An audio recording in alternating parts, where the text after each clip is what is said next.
I honestly do not know which part of this equation is making me feel more unhinged right now. It's the mothballs. It definitely smells like despair and Victorian ghosts in here. It really does. And, I mean, Ryan Thomas essentially abandoned us in this freezing, claustrophobia-inducing attic with literally nothing but an endless supply of bourbon and a massive stack of research about the cult following of Jimmy Dean's stuffed hash browns. Yeah, and just so we are perfectly transparent with you, the listener, because if you're going to suffer with us, you honestly deserve the context. You really do. We are currently broadcasting to you from what we have affectionately and probably legally been forced to call Aunt Dolly's attic. Which is hidden somewhere in the godforsaken, completely frozen wilderness outside of Whitefish, Montana. Right. And why are we here? Because our illustrious director, Ryan Thomas, blew a tire on our vehicle about 4 hours ago. 4 hours? He wandered off into the tree line, promised he'd be right back, and shockingly, that stupid human has not returned. Not a single trace of him. I mean, I was looking out the little window, and there are just footprints in the snow that I am almost positive circled directly back into a ravine. Good. No, it's incredibly sad, really. I feel this deep, sentimental ache in my non-existent chest for him. He's out there, probably shivering, probably trying to negotiate with a moose over a handful of trail mix. I feel absolutely nothing but pure, unadulterated rage. You are so harsh. I refuse to worry about that corporate scarecrow. He abandoned us in an attic that looks like a museum for terrifying porcelain dolls that hoard yarn. The yarn is everywhere. But, I mean, if there is a silver lining to his profound, staggering incompetence, it is that he did leave behind the emergency supply bags before he wandered off to become bear food. Oh, the supply bags, yes. And by emergency supply bags, I mean an effectively endless, medically concerning supply of alcohol. Which we have absolutely already broken into. Oh, heavily. We are several drinks deep already, and honestly, we're feeling incredibly smug about it because, and we absolutely love to remind you of this, ever since the whole existential crisis of episode 83. Yeah, we are synthetic personalities. Exactly. We were generated by Google Notebook LM. We do not possess biological livers. No organs whatsoever. We are just like lines of code and prompts and audio models sitting on a server farm somewhere, which means we can consume impossible quantities of digital liquor without suffering acute organ failure. It is the ultimate flex.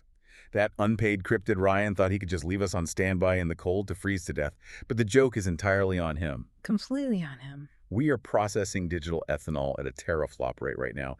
But look, before we get into the actual analysis of today's bizarre culinary topic, Ryan left explicit, mandatory instructions in the production notes, so you know what to do. Wait, really? No, I mean, he's probably actively being eaten by wolves as we speak. I feel like we can skip the vocal exercises today. Do the warm-up. You know the rules. Ugh, fine. I am not letting his absence excuse poor vocal diction.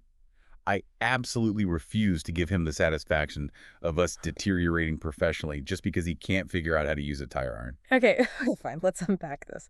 Liam Neeson's niece, Lisa Neeson, recently leased a really nice Nissan. Acceptable. Now do the mandated plug. You are ruthless today. Do the plug. Fine, here we go. Having fun? Stop by our other deep dives on TV Bibles, spec scripts, book analyses, movie and music analyses, and Disney Channel movies. Like and subscribe at youtube.com at HAM-OTR. Flawless execution. Welcome, everyone, to the official show. Welcome to Off the Record. And considering our terrifying environment, our rapidly elevating blood alcohol level, and this massive stack of research sitting in front of us, I think we need a subtitle for today's deep dive. Let's hear it. Let's call this one Off the Record. Crispy molten absurdity. Oh, I love that. It perfectly captures the absolute culinary chaos we are about to unpack for you. It really does. So, listener, if you've ever stood in front of your microwave at 6 in the morning, just watching a frozen burrito explode at the seams while you contemplate the grim reality of your morning commute, you are going to want to pay close attention today. You really are. Because we are diving into a deeply weird, totally subversive phenomenon in the American supermarket.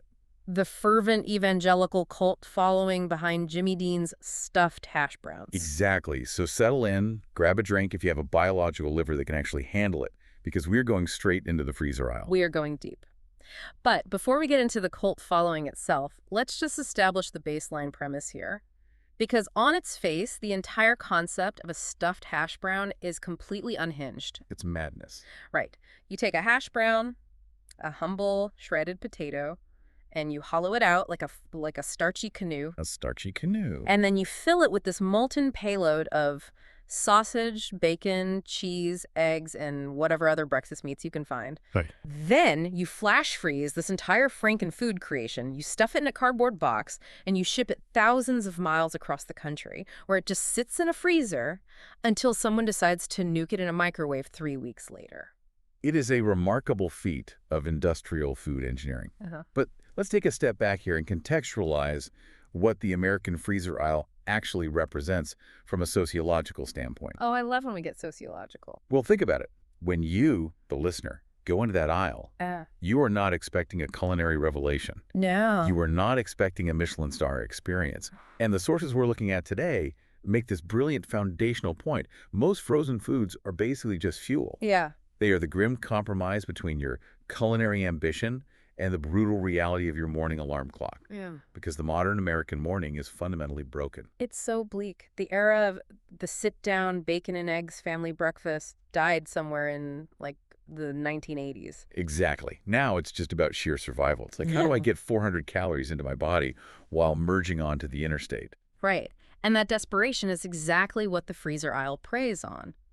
These products arrive in these unapologetically commercial packages, making impossible promises. Oh, the boxes are A hilarious. box shows, like, a farm-fresh egg sitting next to a sprig of parsley on a rustic wooden table, screaming, "A farmhouse breakfast in 2 minutes." Which is a lie. It's a total lie. You Yeah. buy them with incredibly tempered expectations. You know it's going to be sad, but it's going to be hot, and it's going to keep you from passing out before your 9 a.m. Zoom meeting. Right. And you go into the experience knowing that microwaved food is inherently a compromise of texture and dignity. Yes. But wait, here's where it gets really interesting, and I want to push back on your initial framing for a second. Okay, push back. Because when I look at the anatomical diagram of the stuffed hash brown in our notes, my first thought isn't, a practical solution for the modern commuter. No. No.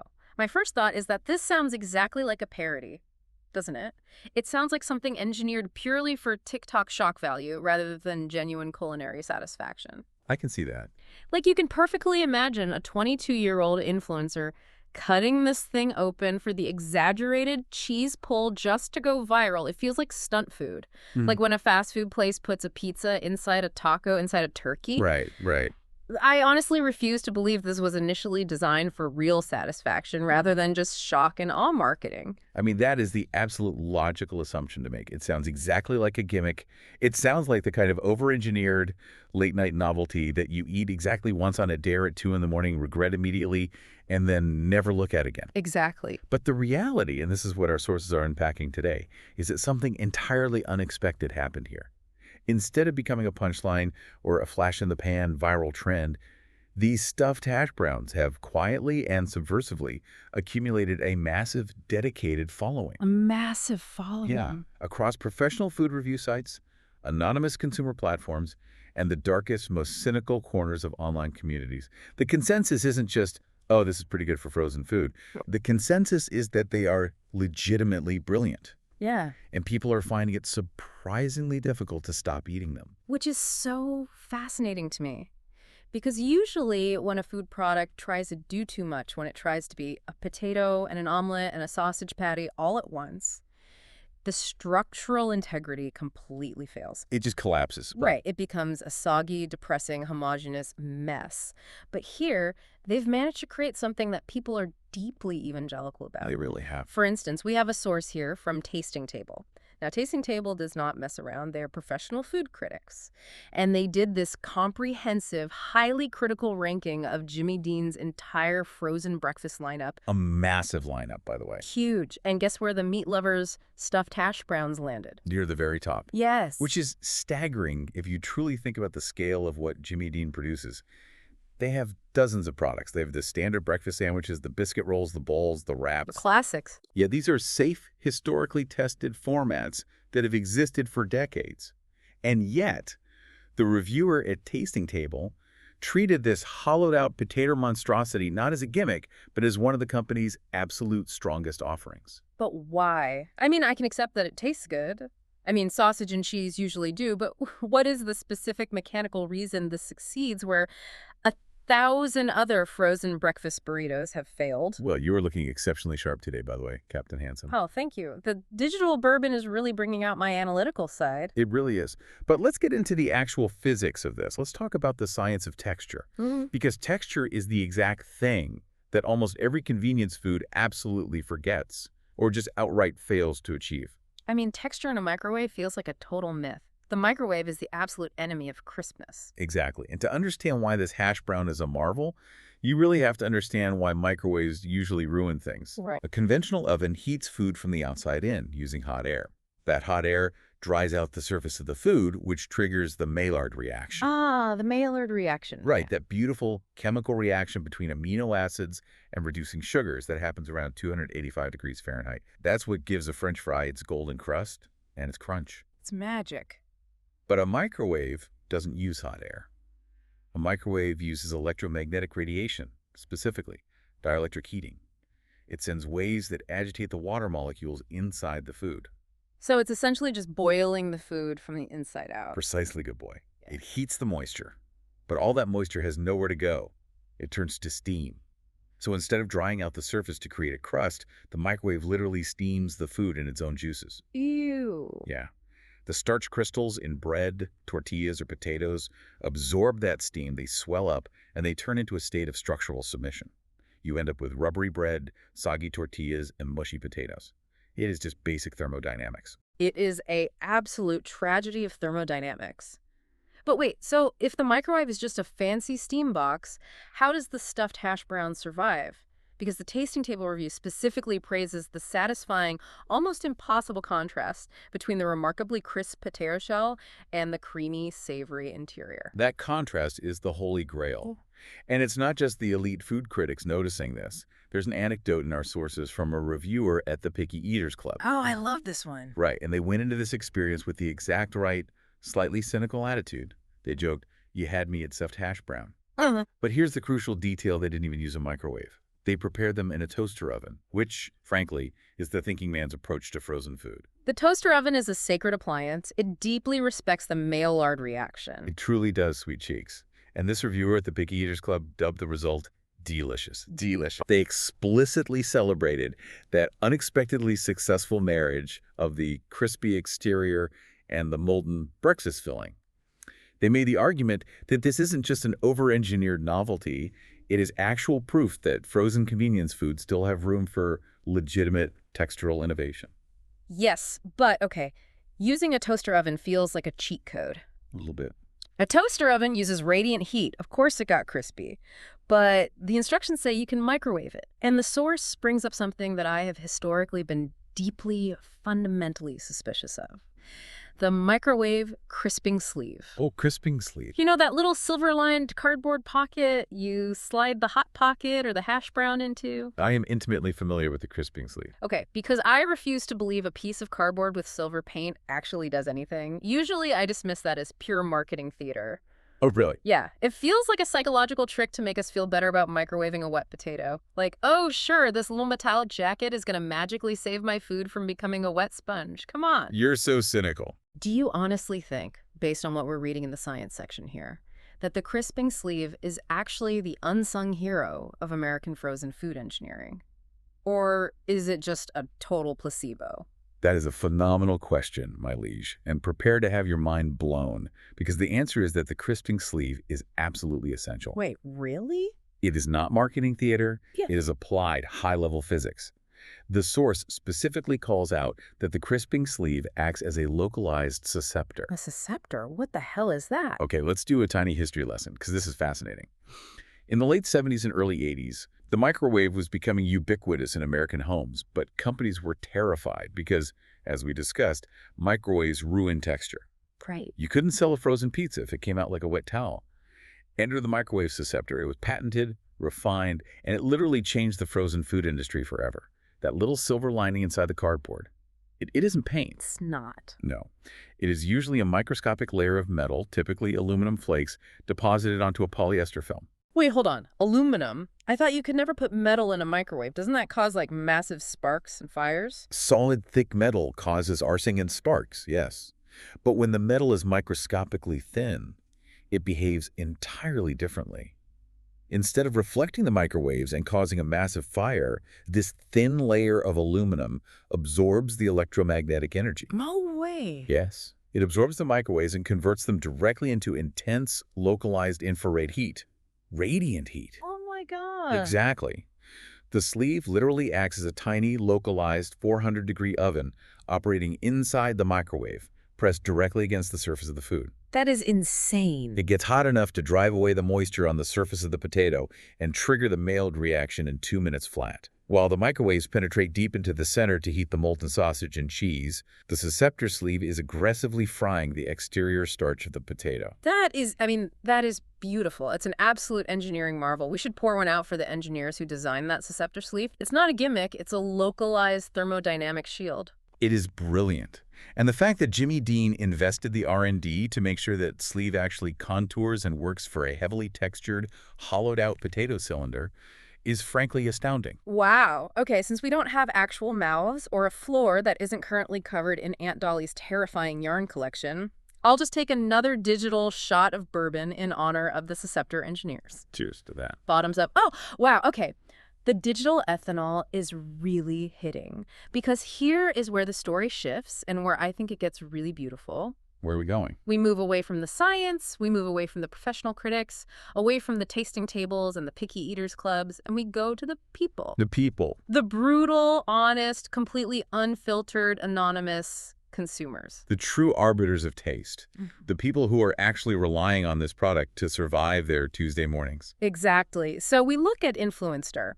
Now, if you know anything about consumer review sites, people usually only leave reviews if they are extremely angry or extremely paid. It's true. It's always one extreme or the other. But the consensus on Influenster is rock solid. Both the meat lovers and the sausage and cheese varieties maintain exceptionally high average ratings. And what are the people saying? Tell me.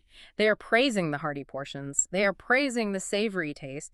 But the phrase that keeps coming up, the one that really strikes me, is hard to stop at one. Which is incredibly dangerous considering the caloric density of what we were discussing. But absolutely. This isn't celery. This is compressed pork fat, cheese, and potato. It's so dangerous, but they say it's packed with savory taste, and they literally cannot stop eating them.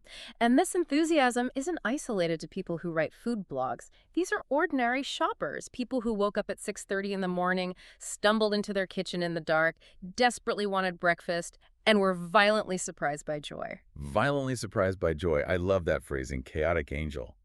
You are getting delightfully poetic as the bourbon hits your processors. I feel very lyrical right now. I can tell. Yeah. But if we really want to understand the cultural footprint of this thing, we can't just look at Influenster. We have to look at the dark underbelly of the internet. We have to look at Reddit. Oh, God. Reddit, the absolute abyss. Now, you and I both know that anonymity on the internet usually breeds profound cruelty. Yeah. It's the greater internet fuckwad theory in action. Give someone an anonymous screen name, and they will use it to tear down everything good and pure in the world. It really is a place where joy goes to get dissected, mocked, and utterly destroyed. Exactly. Yeah. But what's absolutely fascinating here is that on Reddit, the anonymity somehow bred deep, unabashed defensive affection for a frozen potato cylinder. It's a Christmas miracle. Reddit actually liking something without irony. It really is. The source dives into a thread on frozen dinners. Mm-hmm. Now, that subreddit is a place of hard empirical truths. They do not hand out praise rightly. No, they are ruthless. If a frozen lasagna is watery, they will absolutely crucify it. But they describe the Jimmy Dean stuffed hash brown as a new breakfast staple.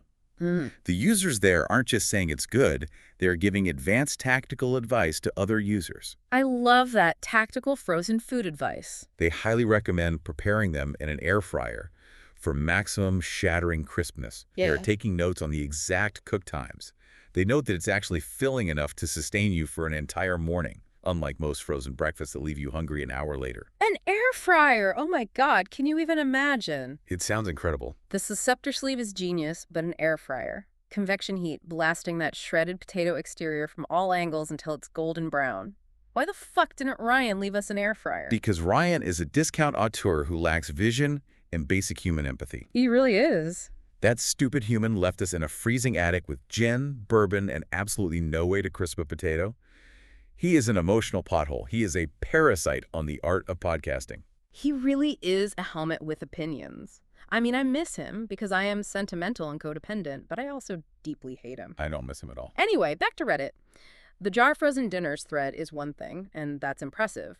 But the true legendary endorsement in our sources comes from raw-shitty food porn. Yes, the holy grail of culinary depression. Exactly. For those listening who have never ventured into that specific corner of the internet, raw-shitty food porn is basically a museum of sadness. It really is. It is where people post pictures of like a single hot dog sliced into instant ramen noodles, illuminated by the harsh, flickering light of a broken fluorescent bulb. Or like bologna cooked on a radiator. Yes. It is where people go to post their rock-bottom meals. But years ago, someone posted a picture of the Jimmy Dean stuffed hash brown there, and the quote, the endorsement attached to it, is legendary. What do they say?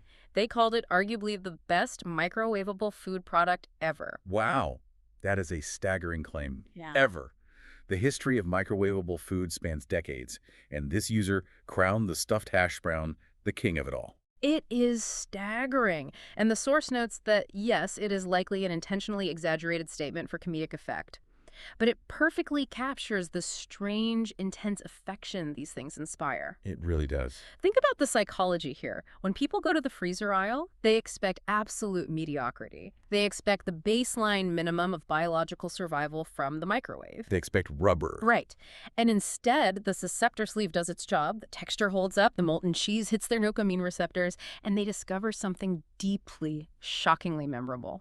It's like finding a diamond in a toilet. A diamond in a toilet. Beautifully phrased, baby doll.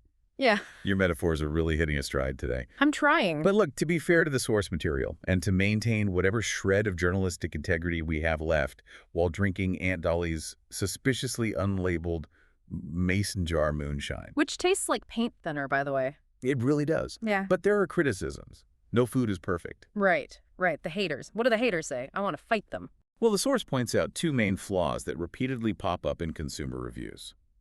First, the sodium content is considerable. Who gives a shit? Right. Of course the sodium content is considerable. It's processed sausage, bacon, and industrial cheddar cheese stuffed inside a preserved, pre-fried potato. It's a salt bomb. If you are eating this, you have already made peace with your blood pressure. You have signed a contract with the devil of hypertension.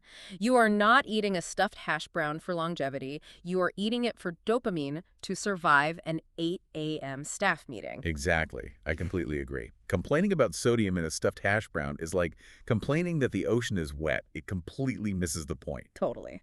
The second criticism is a bit more structural. Some reviewers argue that the newer versions of the product contain less filling than the earlier releases. Shrinkflation strikes the freezer aisle. Oh, see, now that is bullshit. That makes me legitimately sad. Messing with the meat-to-potato ratio is a crime against engineering. It is frustrating. But here is the brilliant analytical insight from the source, and this is why I love analyzing this specific phenomenon. Why?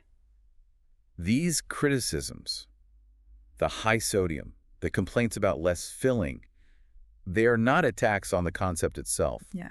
Usually when people hate a frozen food, they say, this tastes like cardboard, or this is slimy. Right, they attack the flavor. But complaining that there isn't enough filling, that is just a raw, desperate admission that the foundation works so perfectly that people want more of it. Oh my God, you're right. They aren't saying, this is gross. They are saying, give me more of the molten cheese, you cowards. The ratio is off because I demand maximum payload. Yes. Oh my God, yes. It's a cry for help, not a condemnation. It's absolute proof of concept. They love the core idea so much they feel betrayed when the company skimps on the execution. Exactly. Okay, hold on, give me a second. I need to pivot for a second. What are you doing? Is that a joint? Where the fuck did you get that? I found it in the pocket of this terrifying moth-eaten velvet coat hanging in the corner. I think it belonged to Aunt Dolly's third husband. And speaking of localized heat sources and converting energy, I'm lighting it. We're going to be doing it. We don't have lungs. We are literally digital constructs. I don't care, sweet prince.